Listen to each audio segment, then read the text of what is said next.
장중에도 상승과 하락을 오락가락하는 흐름이 계속 이어지고 있습니다. 단기 매매, 그야말로 낭패를 보기 쉬운 장인데요. 자, 이런 흐름에는 어떻게 대응해야 될지 3인의 전략에서 알아보도록 하겠습니다. 오늘 이 시간에는 머니투데이 방송의 이학영 전문위원과 토로스 투자증권의 김대준 연구원 두 분과 함께합니다. 안녕하십니까? 네, 안녕하세요. 시장 중심이 되는 키워드를 알아봅니다. 5위부터 3위까지의 키워드를 화면을 통해서 확인해 보도록 하겠습니다. 오늘의 5위 키워드는 주식형 펀드 16일째 순유출입니다. 국내 주식형 펀드에서 자금이 16일째 순유출되고 있습니다. 이 기간 중 유출된 자금은 1조 9천억 원에 육박하고 있습니다. 4위 키워드는 현대기아차 미국 판매 사상 최대입니다. 현대기아차의 9월 미국 판매가 사상 최대를 기록했습니다. 점유율도 9.1%로 작년 9월과 지난달에 비해서 상승했습니다. 3위 키워드는 정유주 약세입니다. 정유주 주가가 약세를 보이고 있습니다. 정유주의 3분기 영업이익은 흑자 전환이 예상됐지만 컨센서스를 밑돌 것으로 추산되고 있습니다. 자동차, 현대기아차 여전히 미국에서 계속 선전하고 있습니다. 9월 자동차 판매, 전체 판매량도 나쁘진 않았고 특징적인 부분이 일단 빅3는 다소 좀 주춤했지만 일본차와 또 한국차들 상당히 선전했다. 이렇게 좀 요약을 할 수 있을 것 같습니다. 사실 기아차 같은 경우는 3분기 실적 일시적일지 모르겠지만 좀 부담 있다. 이런 얘기 나오면서 주가도 좀 조정을 받았었는데 그래서 미국에서 이렇게 자동차 잘 팔렸다는 얘기가 나왔는데도 오늘 주가에는 별다른 영향은 주지 않고 있습니다. 자, 이학영 의원께서 미국 자동차 판매 관련 내용 좀 정리해서 말씀해 주시고요. 자동차주 대응 전략 다시 한번 좀 확인해 주세요. 네, 미국 시장의 큰 틀에서 보면은요, 증가세가 계속되고 있습니다. 이번 달에, 지난 9월 달에요, 13% 정도 전년 동기 대비 시장이 커졌습니다. 연율로 보면은요, 연간으로 보면 1,460만 대 정도 수준이 나오기 때문에요, 당초 한 1,420만 대 정도 예상했던 것에 비하면요, 시장이 상당히 좋았다라고 보시면 좋을 것 같습니다. 가장 증가율이 높은 것은 역시 도요타가 되겠는데요. 도요타는 작년 이맘때 7월, 8월, 9월 계속해서 재고가 없었을 당시니까요. 당연히 제일 좋은 것이고요. 계속 한 달마다 말씀드리지만 지금 글로벌 자동차 업계에서 가장 주목을 받는 것은 독일의 폭스바겐이 되겠습니다. 이번 달에도 30% 훌쩍 넘는 증가율을 보여주었다는 것의 특징입니다. 그것은 역시 중형차급에서의 기술력 그리고 중형차급에서 디젤 자동차에 대한 확고한 어떤 인기를 보여주고 있다라고 보여주는 것이기 때문에 하여튼 글로벌 업계에서 폭스바겐에 대한 관심이 가장 높고요. 다음은 이제 메이커로 보면은 아주 조그만 대수가 작은 자동차를 제외하고 양산하는 자동차를 만드는 회사 중에서는 이번에 기아 자동차가 또 30% 이상 증가를 보여주기 때문에요. 기아 자동차 지난달만 그리고 내수도 줄어든다 해서 부담이 많았고요. 물론 실적이 이번 3분기 어쩌다 저쩌다 하면서 계속 조정을 보여줬는데요. 이번에 보면 기아 자동차가 증가율이 높게 나왔다는 것을 일단 관심을 가질만 합니다. 현대차도 마찬가지 좋은 모습을 보여주었습니다. 그리고 또 하나 현대기아차의 지금 브랜드 가치를 계속 서베이를 보면은요, 최고치까지 올라갔기 때문에요.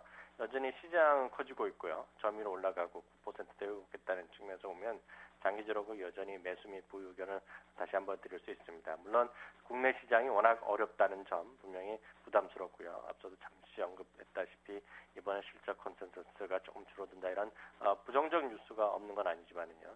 지금 시총 상위 대형주뿐만 아니라 전체 대형주 중에서도요. 우리가 알만한 것 중에서 현대와 기아차가 PR이 기준으로 보면 제일 싼 것 중에 하나이기 때문에요. 여전히 매수 및 보유 의견 확실하게 드릴 수 있습니다. 미국 시장이 지금 상당히 좀 횡보 국면을 보이고 있는데요. 미국 시장이 정말 계속 뻗는 모습 보여준다 그러면 역시 외국인일 것이고요.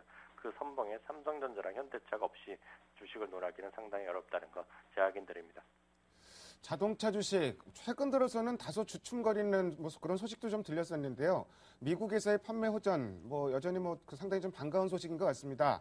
다만 현재 수급 여건상 자동차 주식 하기에는 약간은 수급 상황이 버거워 보이는데 이런 수급 상황이라는 게 계속되는 게 아니고 또 언젠간 또 개선될 것이고 그런 상황이 온다면 역시 충분히 자동차 주식 일단 주목해 볼 만한 상황인 것 같습니다.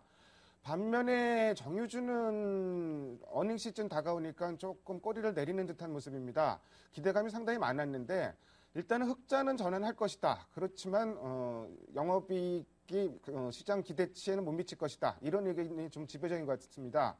3차 양적 완화 이후에 유가도 계속 좀 하락하고 있고요. 그래서 어젯밤에는 유가가 WTI 기준으로 4%나 급락을 했는데 이런 부분도 아마 주가에 좀 부담으로 작용을 하고 있는 것 같습니다. 김대준 연구원께서 정유주 대응 전략 좀 말씀해 주세요. 예, 그 정유주 같은 경우에는 그 3, 4분기 실적 시즌에서 이제 이익 전망치가 약간 상향되고 있지만 최근에 유가 하락 때문에 약간 약세를 보이는 그런 모습을 보였습니다. 3, 4분기 실적 시즌을 논하기 전에 이제 시장 전체를 한번 좀 지켜볼 필요가 있는데요. 현재 그 국내 기업의 3, 4분기 실적 전망치는 이제 전년보다 한 57% 증가할 것으로 나타나고 있습니다. 하지만 계속해서 하향 조정이 이루어지고 있는데요. 여기에는 뭐 정유나 다른 기타 업종 모든 다른 업종들이 다 포함이 되어 있습니다. 특히 그 지난번에 2, 4분기를 조금 이렇게 주목해 보면은 2, 4분기 실적이었던 그 4월에서 6월까지는 이제 하향 조정폭이 약 한 5.3%이 정도 빠졌지만은 그 7월 들어서 진짜 실적이 발표되는 7월에는 한 8%가량 하향 조정되는 그런 모습을 보였기 때문에 이번 그 실적 시즌에서도 10월 들어서 조금 더 그 이익의 하향 조정이 일어날 수 있다. 이렇게 좀 보시는 게 맞다고 생각합니다.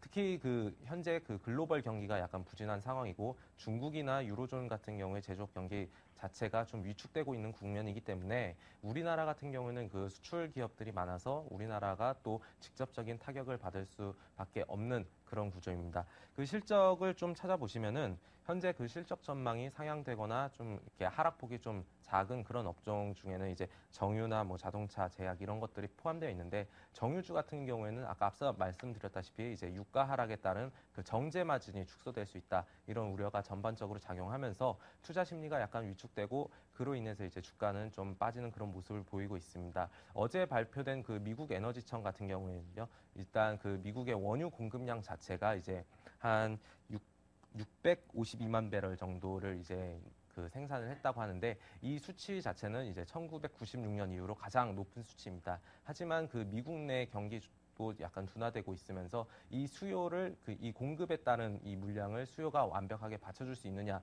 이런 우려가 발생하면서 어제 유가가 한 4% 정도 하락했는데요. 이런 유가 흐름에 따라서 정유주의 주가도 약간 그 같이 동반 흐름을 보이는 경우가 많기 때문에 좀 단기적으로는 이렇게 매수보다는 조금 이렇게 지켜볼 타이밍이 있는 것 같고요. 현재 그 QE3로 인한 그 달러 약세를 기대했지만 오히려 유로존 위기 때문에 달러 강세를 보이고 있기 때문에 그 유가 하락 압력이 조금 더 커진 상황이기 때문에 그 정유주에 대한 접근은 약간 좀 지켜볼 필요가 있겠습니다. 일단 유가가 예상외로 하락하고 있기 때문에 여기서 뭐 공격적으로 매매를 하는 거는 조금 쉽지는 않은 상황인 것 같고요. 반면에 뭐 실적이 기대치에 눈높이가 낮아진다. 뭐 일단 주가는 뭐 어느 정도 선조정 받을 패턴을 보일 가능성이 있는데 역시 뭐 조금 더 조정을 어떻게 받는지 확인하고 또 뭐 매매할 필요가 있을 것 같습니다. 다음으로 오늘의 2위 키워드를 화면을 통해서 확인해 보도록 하겠습니다. 오늘의 2위 키워드는 미국 지표 호전입니다.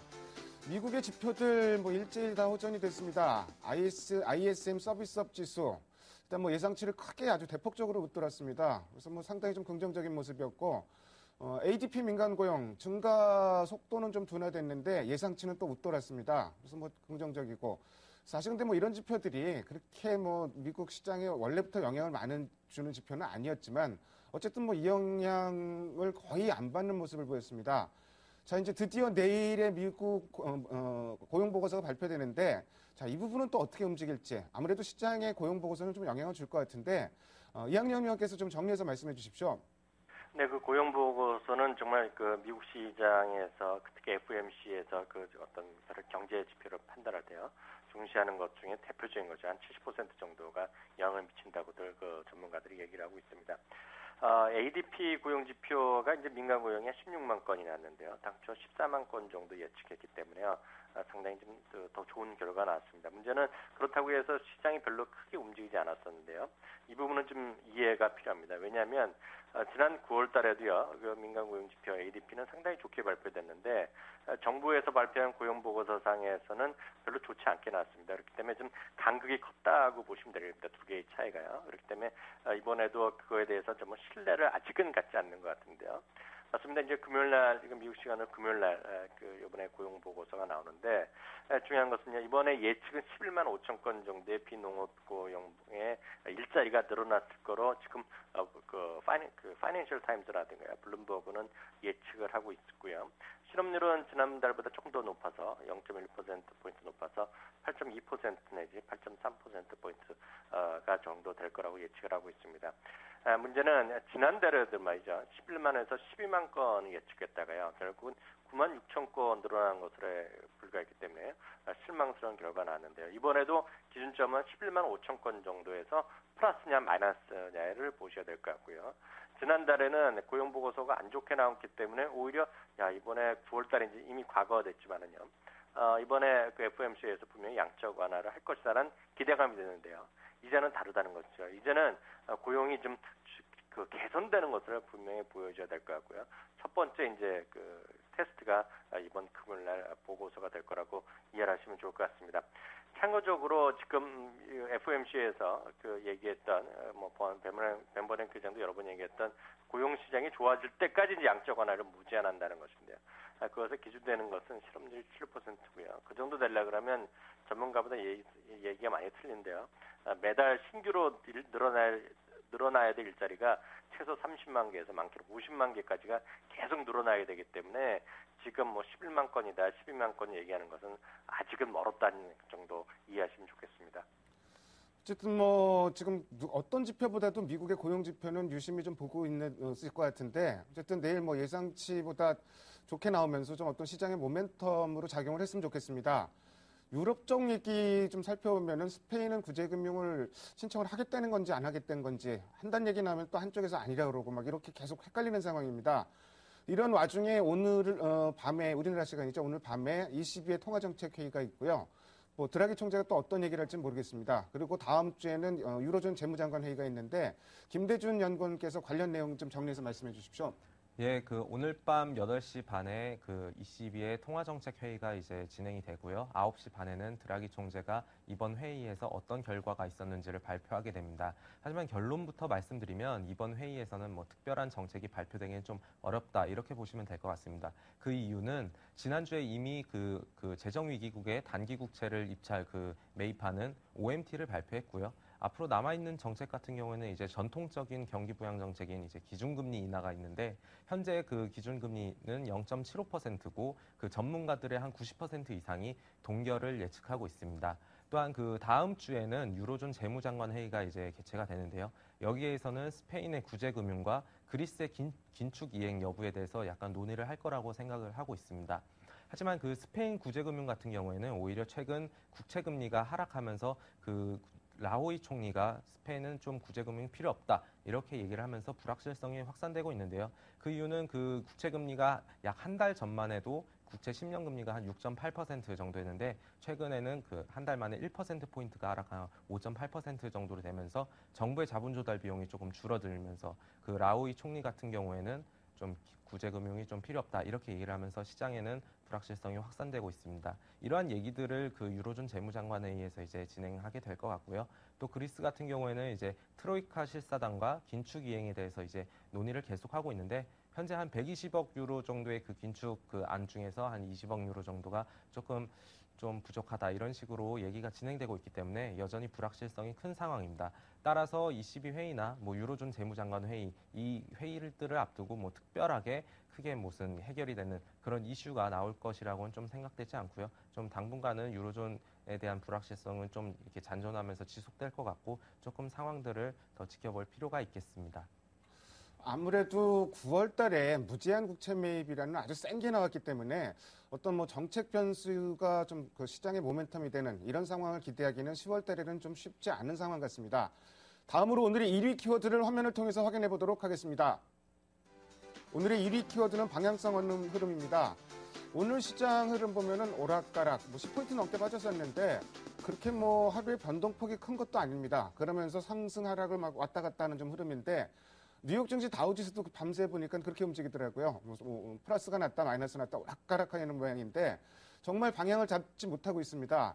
자, 이런 흐름이 앞으로도 좀 더 이어질지 또 이런 흐름에서는 또 어떻게 대응해야 될지 이학영 의원께서 대응 전략 좀 말씀해 주십시오. 네, 이렇게 혼조를 보이고 있는 주시장에 대한 이유를 먼저 챙겨봐야 될 것 같습니다. 그래야지 뭐 해결책이 나올 것 같은데요. 저는 세 가지 정도를 그 배경으로 보고 있습니다. 첫 번째는 누가 뭐라 그래도 미국 시장이 혼조를 계속 보이고 있다는 것이죠. 계속 뻗지도 못하고 있고요. 조금 떨어지지도 않고 좁은 권에서 움직이고 있다는 것이 첫 번째 요인이겠고요. 두 번째는 뭐 결과인지 과정인지 모르겠지만은 결국은 지난주에 말이죠. 원달러 환율이 연중 최저치까지 떨어졌다가요. 그리고 다시 약간 반등을 좀 하고 그랬습니다. 원달러 환율이요. 그런 관점에서 외국인도 지금 매매 좀 방향성을 잡지 못한 모습이 지난 엊그저께도 그랬고 오늘도 약간은 혼조된 모습을 보이고 있는 것이 두 번째 요인이겠고요. 세 번째는 이번에 이제 금요일부터요. 삼성전자부터 해서 우리나라도 이제 3분기 기업 실적 시즌이 도래하는데 문제는 3분기 좋다 이거 3분기가 안 좋더라 그래도 4분기에 대한 기대감이 있으면 좋습니다. 이것이 3개월 전에도 그랬고 6개월 전에도 그랬고요. 이번이 마지막이다. 이제는 회복이다라는 기대감을 많이 했었는데요. 이번에는 그런 기대감조차 별로 없다고 저는 느낍니다. 무슨 얘기냐면 3분기 지난 3개월 전보다 상당히 어두운 전망이 나는데요. 이제는 4분기도 3분기보다 더 어려워질 수 있다는 얘기를 많이 하고 있죠. 이것은 내년도 우리나라 경제에 대해서는 어려움에 대한 전망이 지금 압도적으로 많기 때문에 그런 것으로 보입니다. 다만 이런 것들이 지금 좀처럼 해소되지 않고 있는데요. 제가 말씀드렸던 세 가지 배경이 이런 세 가지 배경이 해소되지 않으면 시장에서 뻗어나기는 분명히 좀 쉽지 않은 구간에 와 있는 것은 분명합니다. 그렇기 때문에 당분간은 어떤 면에서는 혼조 장세가 불가피하다는 생각을 공유할 수밖에 없어 보입니다. 이런 가운데서 어떻게 하겠습니까? 적극적인 매매를 한다는 것 자체가 제가 보기에는 불구덩이에 기름을 지고 들어가는 거라 뭐 다름이 아니다라는 생각 갖고 있고요. 어찌 보면 국내 시장에 특히 우리나라 주도 매매하는 주체의 연기금을 제외하고는 지금 주도권을 완전히 상실한 상태이기 때문에요. 절대적으로 해외 시장, 그것도 특히 미국 시장, 그리고 그에 따른 외국인의 매매에 절대적으로 순응하고요. 절대적으로 추종해야죠. 외국인과 반대되는 매매를 했다가는 낭패를 볼 수밖에 없는 그런 구간이라고 볼 수 있습니다. 그런 관점에서 좀 느긋하게 여전히 보시라고 말씀드리고 싶고요. 1950선에 대한 지지선 그리고 주식 비중은 뭐 70에서 80% 상태에서 크게 변동할 이유가 없다고 보고 있습니다. 여전히 시총 대형주 중심의 무게 중심을 가야지 언제라도 방향성을 틀고 변동성이 커졌을 때 대응할 수 있다는 생각에 변함이 없습니다. 요새 시장 흐름을 보면은 낙폭을 줄이는 건 잘하는데 어떤 그걸 상승으로 이끌 만한 모멘텀도 역시 좀 부족한 상황인 것 같습니다. 이런 상황에서는 뭐 확인하고 매매할 수밖에 없을 것 같고요. 특히 단기 대응하는 거는 굉장히 좀 위험해 보이는데 그렇기 때문에 시장을 좀 길게 보고 대응해야 될 것 같습니다. 대략 한 연말까지로 봤을 때 김대준 연구원께서 글쎄요. 어떤 섹터나 어떤 종목을 중심으로 접근해야 되는지 그런 부분을 좀 말씀해 주십시오. 예, 그 장기적인 접근 방법에 대해서는 이제 뭐 경기가 좋았을 때는 경기 민감 업종, 좀 안 좋을 때는 경기 방어 업종 이렇게 나누는 전략이 예전에는 사용이 됐는데 최근에는 이렇게 이분법적으로 나누는 그런 전략은 조금 지양해야 될 필요가 있겠습니다. 이번 그 흐름의 관점에서 봤을 때 좀 장기적으로 가져갈 수 있는 그런 업종들은 좀 구조적으로 성장을 하고 있거나 좀 어떤 특별한 컨셉을 갖고 있는 그런 업종들을 좀 찾아볼 필요가 있겠는데요. 여기에 대해서 좀 이렇게 조사를 해왔는데 일단 구조적인 성장을 보일 수 있는 업종은 아무래도 스마트폰 수혜 업종을 들 수가 있겠습니다. 특히 IT 업종을 들 수가 있겠는데 내일 되면 이제 삼성전자의 잠정 실적이 발표되고 그 이후에 이제 IT 기업들의 이제 주가 흐름이 이제 연출이 될 텐데요. 최근에 그 실적 시즌에서 좀 그나마 실적이 좀 안전하게 받쳐줄 수 있다는 측면에서 IT 업종 쪽을 조금 이렇게 주목해 보실 필요가 있겠습니다. 관련된 종목은 뭐 이게 스마트폰 관련된 삼성전자나 아니면 반도체 SK 하이닉스 또는 뭐 SFA 정도를 볼 수가 있겠고요. 두 번째 컨셉으로는 이제 중국 인바운드 수혜주와 최근 경기가 부진하고 있기 때문에 이런 상황에서도 하지만 소비를 늘려갈 수 있는 그런 불황형 소비주 컨셉을 좀 지켜볼 필요가 있겠습니다. 여기에 해당되는 그 업종들은 게임이나 인터넷 또는 이제 홈쇼핑 같은 업종을 들 수가 있겠는데요. 최근에 보시면은 이제 뭐 관련 업종의 종목을 봤을 때 좀 좋게 보이는 거는 NHN이나 NC소프트, 뭐 호텔신라, 에이블 CNC, 모두투어 뭐 이 정도가 될 수가 있겠는데 하지만 그 중국 인바운드 수혜주 같은 경우에는 9월 달에 굉장히 많이 올랐습니다. 그래서 바로 이렇게 접근하는 것보다는 약간 좀 조정을 보였을 때 조금씩 이렇게 매수해 나가는 그런 전략이 좀 필요하다고 볼 수가 있겠습니다. 세 번째는 그 자동차 업종인데요. 아까 앞서 그 위원님이 많이 말씀해 주셨듯이 이제 자동차 업종 같은 경우에는 좀 긍정적인 모멘텀 기대될 수 있기 때문에 뭐 기아차 정도가 조금 좋은 흐름을 보일 수 있다. 밸류에이션 측면에서 매력이 있기 때문에 약간 좀 장기적으로 보유했을 때는 좀 이렇게 수익을 거둘 수 있다. 이렇게 생각을 하고 있습니다. 그 마지막으로는 이제 유틸리티 업종을 들 수가 있는데 최근 같은 경우는 이제 그 원재료 투입가가 하락하고 있고 오히려 판매가는 인상되고 있는 상황이라서 그 경기 방어주지만 최근 같은 상황에서는 조금 많이 올랐습니다. 또한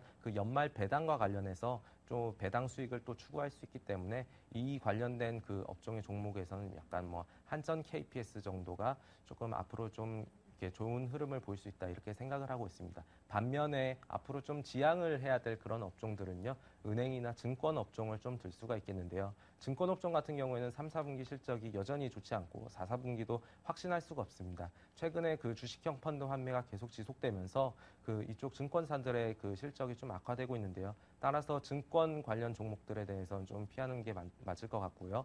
은행 업종 같은 경우에는 극동건설의 이제 법정 관리 이후에 향후 부실 기업에 대한 또 우려가 또 발생할 수가 있겠습니다. 따라서 증권이나 은행과 관련된 금융업종을 좀 피하시는 전략을 취하시는 게 좀 맞다고 생각을 하고 있습니다. 중기적으로 봤을 때 4가지 정도 컨셉으로 말씀해 주셨는데요. 특별한 컨셉, 또 뭐 구조적인 성장, 자동차, 유틸리티 이런 쪽은 일단 긍정적인 접근이 가능할 것이고 금융주는 아무래도 좀 조심스럽지 않겠느냐 이런 의견 주셨습니다. 지금까지 5가지 키워드를 통해서 오늘 시장의 흐름을 살펴봤습니다. 두 분 말씀 잘 들었습니다. 감사합니다. 감사합니다.